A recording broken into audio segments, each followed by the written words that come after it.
Bonjour et bienvenue sur Le Marchand d'Histoire. Le projet de cette chaîne est d'interviewer sur un ton assez simple des professionnels de l'histoire sur des sujets parfois d'actualité, parfois généraux. Le but est donc d'essayer de rendre ces figures plus accessibles. Nous aborderons donc dans cette vidéo le thème suivant, histoire et vulgarisation. Aujourd'hui, l'histoire est partout. Roman national, vulgarisation sur internet, émissions de radio et de télévision, il n'est plus possible d'éviter le sujet. Toutefois, l'histoire est écrite par des scientifiques, mais ce sont les mêmes qui ont le plus de mal à transmettre leurs connaissances au plus large public. Dans les années 70-80, les historiens parvenaient à maîtriser la généralisation de leurs connaissances, par exemple Le Goff, Duby ou encore Pernoud. Ils ont, cela dit, peu à peu perdu le terrain face aux philosophes, politologues et autres polémistes. Mais l'histoire est également une arme pour qui sait s'en servir, et peut devenir un outil de propagande. Politiques et vulgarisateurs s'en servent parfois pour servir leurs propres intérêts. Face à ces constats et aux nouveaux moyens de communication, n'y a-t-il pas un rendez-vous manqué des historiens ?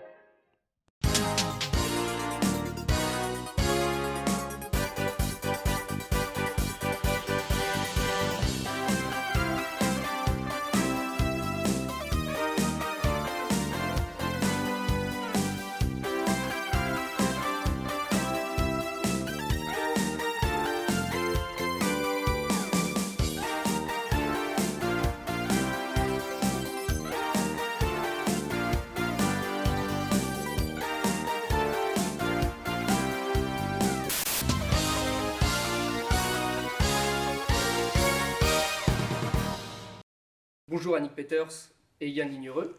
Nous vous recevons aujourd'hui pour une chaîne YouTube qui se nomme Le Marchand d'Histoire. Alors une question toute simple pour commencer, comment allez-vous ? Bien. Très bien, Très bien. très Ah là, bien. t'es plus optimiste. Hein. Pour l'instant. En premier lieu, quel est votre parcours ? Donc j'ai fait mes études d'histoire à l'université de Paris 1, tout en étant parallèlement élève à l'école normale supérieure de Paris. J'ai fait une maîtrise d'histoire byzantine et ensuite une thèse sur l'Italie méridionale post-byzantine et les modalités d'acculturation des communautés grecques, donc entre 11e et 14e siècle. Et puis je suis devenue maître de conférence à l'université de Saint-Étienne, j'ai soutenu mon habilitation et ensuite j'ai été élue, parce c'est une élection, j'ai été élue professeure à l'université de Nantes en histoire médiévale en 2014. Voilà mon parcours. Le mien est analogue un petit peu à celui d'Annick. Je suis moi élève de l'école normale supérieure de Fontenay-Saint-Cloud.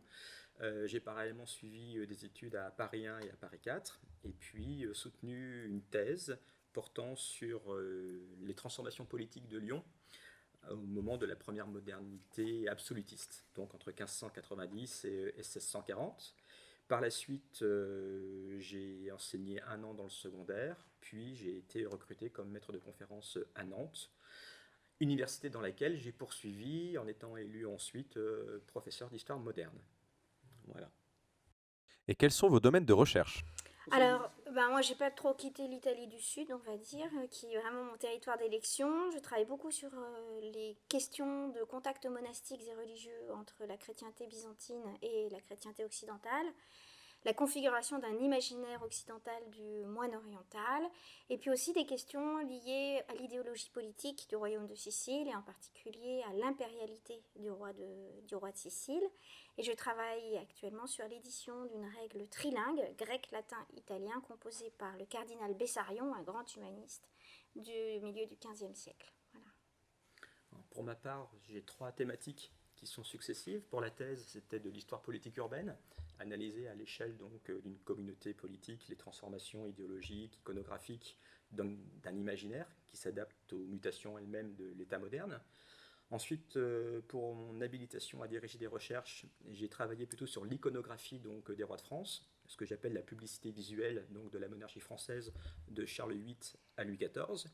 Et j'entame depuis quelques années maintenant un 3e chantier assez neuf pour ma part, qui est l'histoire impériale de la monarchie française, afin de revisiter la vulgate d'une construction absolutiste, centralisatrice de la monarchie moderne, en réévaluant toute sa dimension impériale derrière le large spectre de son colonialisme. Voilà, c'est pour ça qu'on travaille tous les deux sur un projet commun qui Exactement. s'appelle Impérialitaire et qui qui a pour ambition de cerner toutes les appropriations impérialisantes des royaumes occidentaux entre le XIIe et le XVIIe siècle. Pour vous, qu'est-ce que l'histoire ? Je pense que c'est une façon de réfléchir le présent à partir d'un matériau passé, mais que l'idée principale donc, de l'histoire n'est pas un souci d'exactitude d'antiquaire, une restitution qui soit la plus scrupuleuse et la plus érudite possible. Elle doit tendre, bien évidemment, à cela, mais elle ne doit pas se contenter de cela. Elle doit effectivement se penser comme une interrogation sur notre contemporanité et d'envisager ce que l'histoire ne dit pas simplement des hommes du temps passé, mais ce qu'elle nous dit aujourd'hui de notre société actuelle et de la façon dont on peut envisager son avenir. L'histoire, c'est ni une philosophie, ni une religion. Et la vérité, ça tend à être un absolu, qui est un absolu qui surplombe ou qui est intimidant et sur lequel finalement on n'oserait pas s'aventurer. En revanche, parce qu'elle est une science, elle vise à l'exactitude, mais avec tous les critères, on va dire, de l'épistémologie contemporaine, à savoir qu'une science est valable tant que sa démonstration contraire n'a pas été faite. Et l'enjeu, effectivement, pour l'historien, c'est effectivement de réviser régulièrement à partir des mêmes documents qu'il mobilise au regard des exigences du temps contemporain. Donc c'est à la fois une science et une science sociale, c'est-à-dire une science des sociétés dans le temps, mais c'est aussi un récit. Et c'est-à-dire qu'il est aussi une appropriation par un individu de cette méthodologie, de ces questionnements et de cette documentation. Et donc je rejoins évidemment par ce biais-là tout ce que Yann vient de dire, c'est-à-dire que l'histoire n'a de sens que comme un questionnement intenté d'un temps N-1. Ça veut dire que l'objectif de l'histoire n'est pas forcément uniquement, comme on l'entend toujours, de dire ce que le passé nous apprend pour ne pas refaire les mêmes erreurs, etc. C'est l'interrogation même de l'historien qui nous apprend sur notre contemporain, en réalité. En 1996, Jacques Le Goff affirmait qu'on ne pouvait plus thésauriser le savoir, c'est-à-dire l'accumuler sans le partager. Que pensez-vous de cette affirmation ? Au moment où Jacques Le Goff s'exprime en 1996, on clôt une période que vous avez mentionnée dans votre introduction, de miracle éditorial de l'histoire. C'est-à-dire, et c'est pour ça que j'ai apporté ces ouvrages-ci, dans les années 70-80, des ouvrages d'histoire aussi érudits et âpres que Montaillou, Village occitan, que moi je rebaptiserais bien vite Montaillou, Village énervant, eh bien, avec des petites notes de bas de page, vraiment écrit en tout petit, etc. Ça fait en 1975, ça fait un succès de librairie et tout le monde à la plage lit Montaillou, Village occitan. Donc ça, on est dans une période faste dans laquelle vont s'inscrire donc une bonne partie de travaux comme ceux d'Emmanuel Leroy-Ladurie, Jacques Le Goff, Pierre Vidal-Naquet pour l'histoire ancienne, et puis l'apothéose, un des grands, c'est Georges Duby. Georges Duby qui mais qui utilise à fond ce système éditorial, alors ici de la collection Les 30 journées qui ont fait la France, de livres destinés à un grand public, sans notes de bas de page, avec un cahier d'illustration interne, plutôt bien fait, et une histoire extrêmement exigeante, mais en même temps extrêmement accessible et extrêmement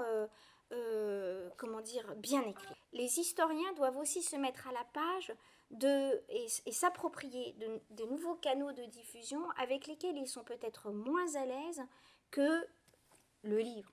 Voilà. Enfin, le livre comme ça. Exprime ce que tu as bien évoqué, à la fois une nécessité de méthode. L'historien, il accumule. Il accumule de la documentation, il accumule de l'archive. Effectivement, d'une certaine manière, il thésaurise.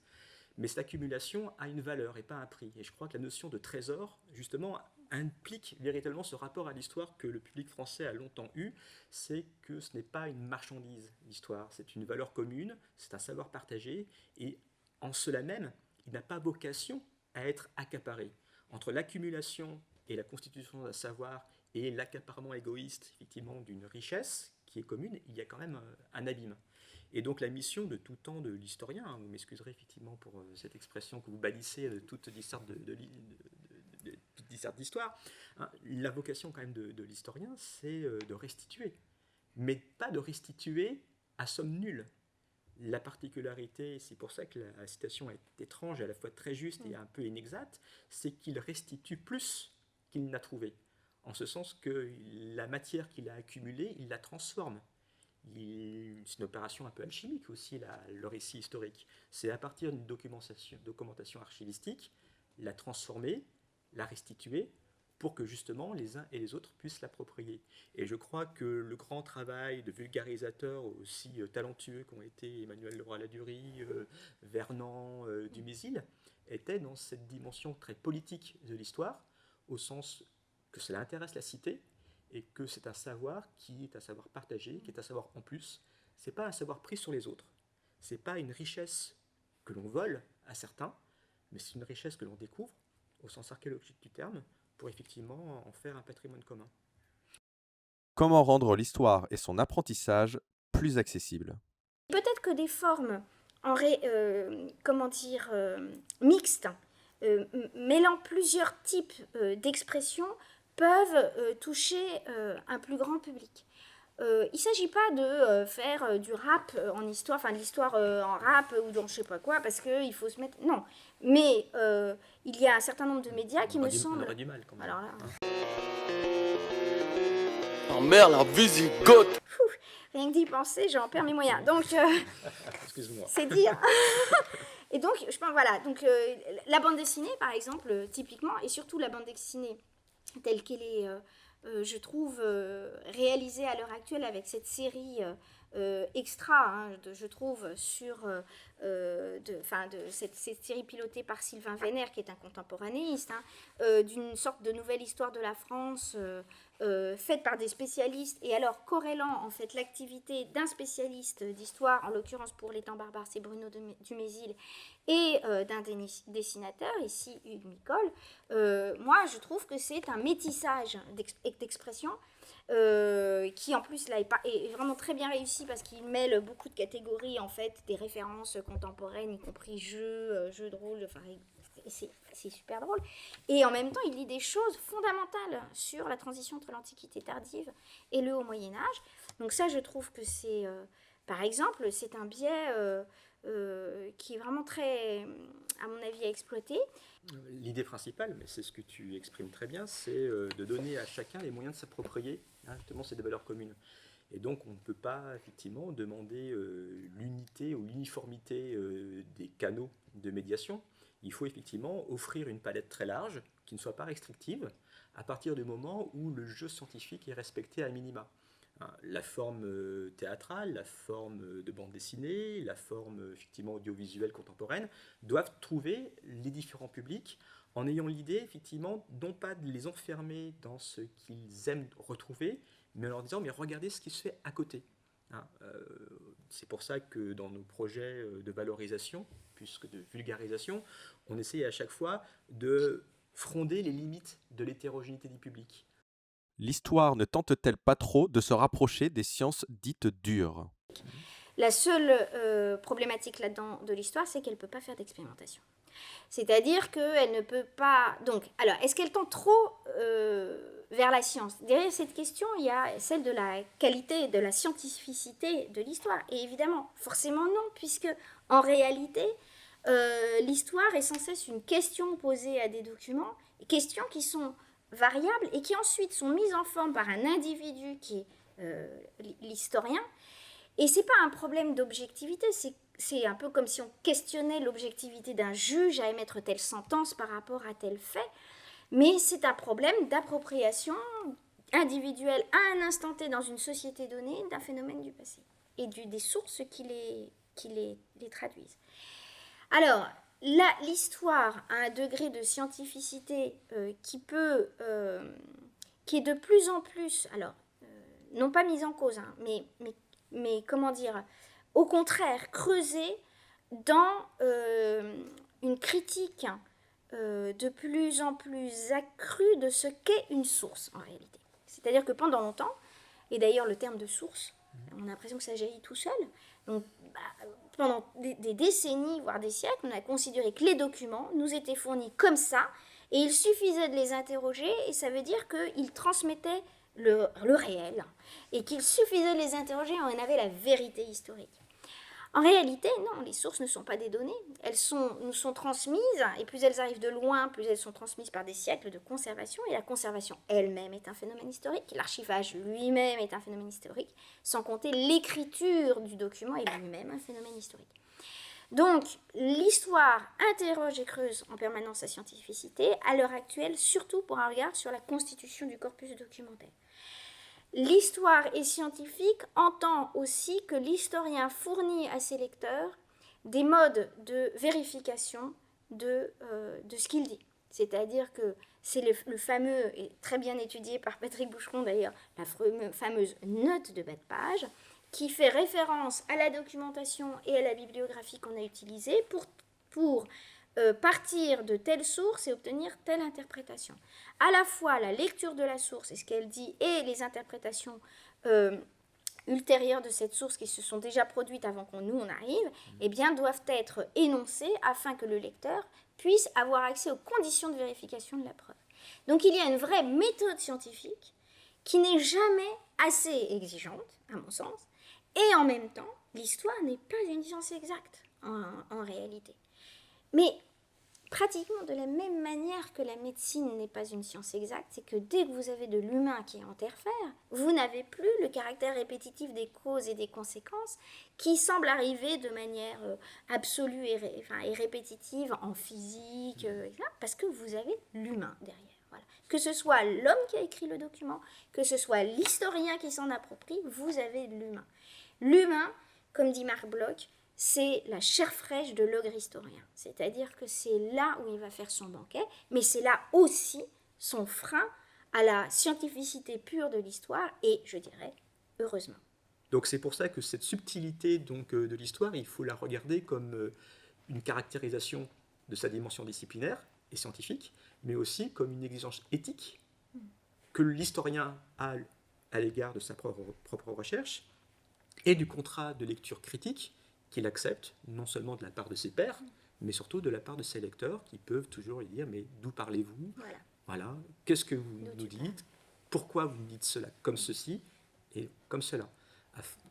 L'historien doit réussir effectivement à établir un discours où ces éléments à la fois d'adhésion sont mis en place, et en même temps que cette adhésion contienne en elle-même une puissance de distanciation qui est le but, et c'est pour ça que c'est une science politique, l'histoire, qui est le sens critique, que l'on essaye d'éveiller et que l'on accepte d'abord, qu'il se tourne contre soi-même.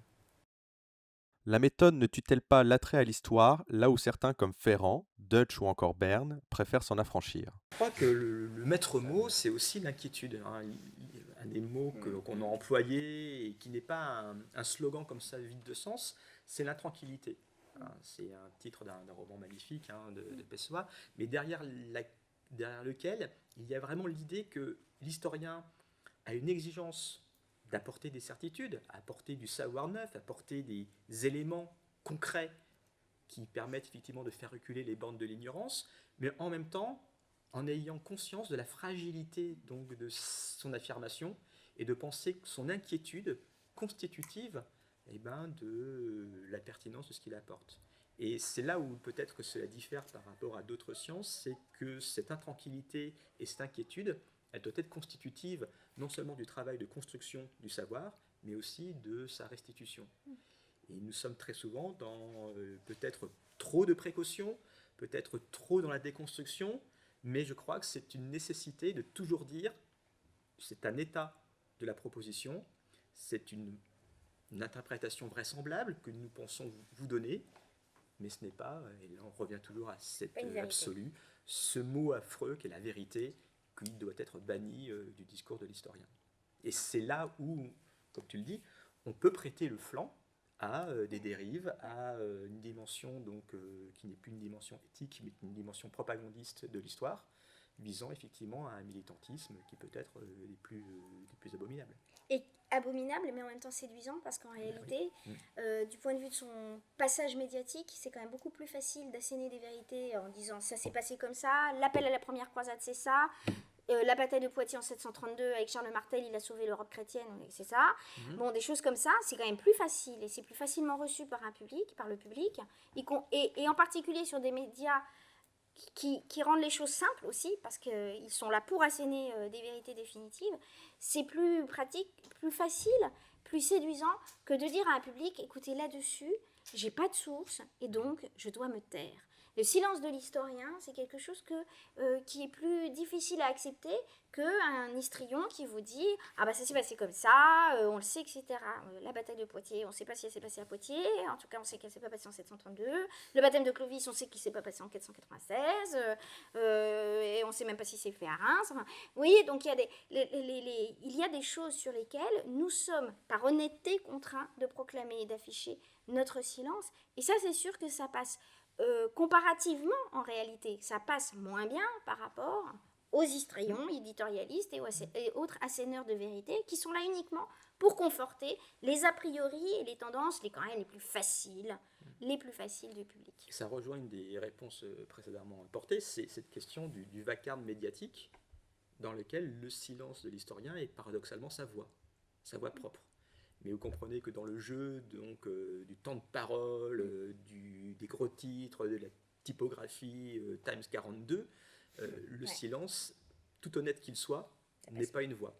Et c'est la difficulté que l'on peut avoir à essayer de trouver des façons d'être pas toujours dans la reprise en disant non, ça ne s'est pas passé comme ceci, ou non, on n'est pas certain. Et donc, comment dire ce discours de l'incertitude qui ne soit pas un discours du vide qui sera rempli par d'autres? C'est que le positionnement un peu cul entre deux chaises de l'histoire entre la science et le récit fait que l'aspect scientifique, qui doit absolument être préservé, n'est pas toujours compris par le grand public. Et d'un certain point de vue, comme je le disais, donc on ne demande pas de compte à Cédric Villani sur une équation, n'importe qui ne prétend pas savoir résoudre des équations mieux que Cédric Villani, alors que tout le monde estime avoir son opinion, en particulier des amateurs extrêmement éclairés d'ailleurs, ou pas, enfin bon, disons extrêmement éclairés, sur tel ou tel sujet d'histoire qu'ils ont beaucoup travaillé par eux-mêmes. Et là, évidemment, on se situe justement dans cette ambiguïté de l'histoire science et de l'histoire récit, qui ne doit absolument pas censurer les historiens dans leur production par rapport à ce phénomène note de bas de page, c'est-à-dire mise en place des conditions de vérification de la preuve, qui est une garantie de la scientificité de leurs propos. Cela étant, la réponse... alors, quand même, une petite anecdote, c'est-à-dire que Alain Finkielkraut, pour ne pas le nommer, et qui jamais ne s'adresserait à Cédric Villani pour lui dire qu'il a tort sur un phénomène mathématique, c'est un peu pris de bec dans une conférence grand public organisée par le journal Le Monde avec Patrick Boucheron, lorsque Patrick Boucheron lui a dit qu'il était quand même plus à même de juger de la qualité d'un ouvrage d'histoire médiévale que Alain Finkielkraut. Donc, et là, on est évidemment, l'argument d'autorité a parfois du mal à passer. Ce qui, en réalité, la manière dont on peut affronter cette difficulté, c'est de préserver, c'est-à-dire que tout n'est pas communicable tel quel par les historiens au grand public. Et c'est tout l'enjeu, en fait, de ce qu'on appelle la vulgarisation, qui n'est pas un terme très joli, parce qu'on a l'impression que derrière ce terme-là, il y a affadissement, simplification à outrance, etc. Tout l'enjeu du discours historien dans l'espace public à l'heure actuelle, c'est de maintenir ce haut degré de scientificité sans en le rendant moins rébarbatif que la communication que l'historien de profession fait en général à ses pairs, à l'égard de ses pairs. C'est-à-dire qu'il doit diversifier ses modes de publication, maintenir bien entendu la publication scientifique de haut niveau avec note de bas de page, pour tout dire, mais par ailleurs produire autrement et différemment, et c'est ce qu'il fait par l'ensemble des ouvrages qu'on a déjà présentés, les bandes dessinées, les chaînes YouTube réalisées ou avec des historiens de profession, festivals comme les rendez-vous d'histoire de bois, etc. C'est-à-dire, et c'est peut-être d'ailleurs la partie du métier la plus difficile, c'est, en tout état de cause, c'est faire passer à un grand public, rendre accessible à un grand public des phénomènes complexes. Et la complexité par laquelle on est arrivé à ces choses-là, la rendre accessible au grand public. C'est un challenge, c'est un défi, mais comment dire, c'est par la diversification des modes de production historique en fonction du public visé qu'on peut à la fois, à mon sens, maintenir son exigence scientifique et en même temps trouver des modalités de communication au grand public. Peut-être pour compléter, vous connaissez la boutade un peu célèbre qu'à chaque match de l'équipe de France de football, il y a 60 millions de sélectionneurs qui sont là effectivement pour critiquer les choix offensifs, défensifs, si on passe en 3-4-2 ou je sais pas quoi. Donc vous verrez très bien que je ne suis pas très compétent en Oui, moi je ne matière fais pas partie des 60 footballistique.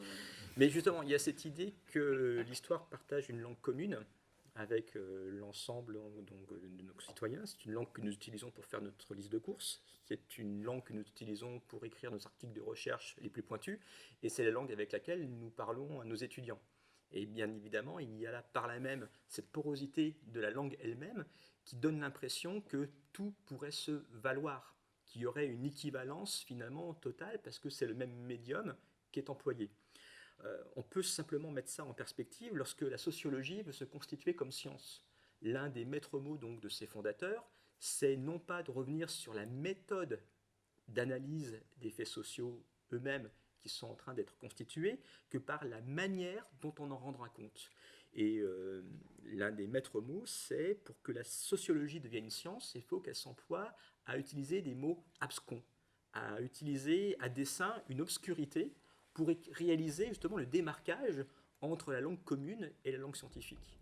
Je crois qu'il est tout à l'honneur donc de l'histoire de se refuser à ce jargonnage, cette technicité qui finalement serait une distance par rapport à son objet, et simplement cette grandeur donc de discipline est aussi là encore sa faiblesse. Mais il faut l'assumer et monter sur tous les fronts, et lorsqu'il y a quelque chose qui ne va pas, trouver notre espace médiatique et notre rythme pour dire que cela suffit, d'une certaine manière. Peut-être le mot même, vulgarisation, parce que Annick l'a évoqué, il y a l'idée effectivement qu'il y aura un partage absolu, tranché, entre une élite et le vulgaire, et qu'il y aurait une langue du savant, une langue du sachant, et on va dire l'ignorance absolue des contemporains. Dans beaucoup de phénomènes qui me semblent les plus promoteurs, on se rend compte que l'histoire, elle est construite de manière duale. Que les collaborations que l'on a dans le festival Nous Autres avec les artistes nous obligent, nous, chercheurs, à penser et à formuler autrement, par exemple, les questionnements que l'on porte sur telle ou telle période. Les collectes de fonds qui sont organisées par les musées, comme celle qui était faite au musée d'histoire de Nantes assez récemment, c'est aussi un apport de connaissances, d'interrogations, de sensibilité qui nous font voir aussi l'histoire autrement. Et ce terme de vulgarisation qui trancherait, à mon avis, de manière un petit peu trop radicale, la position des uns par rapport à la position des unes, je pense que le mot de valorisation, pour revenir au début donc, de notre échange, il est plus approprié, parce que ce que l'on échange, ce ne sont pas des choses vulgaires, mais c'est un patrimoine véritablement qui a sa valeur. Donc ce serait, pour ma part, un petit mot de conclusion. Un patrimoine mobile, parce que la science n'est jamais finie, en tout cas la recherche historique n'est jamais finie et elle n'est jamais définitive. Avec ses silences, avec ses interrogations contemporaines, elle ne cesse d'évoluer et de se regarder elle-même en train de jouer avec sa documentation comme avec sa contemporanéité.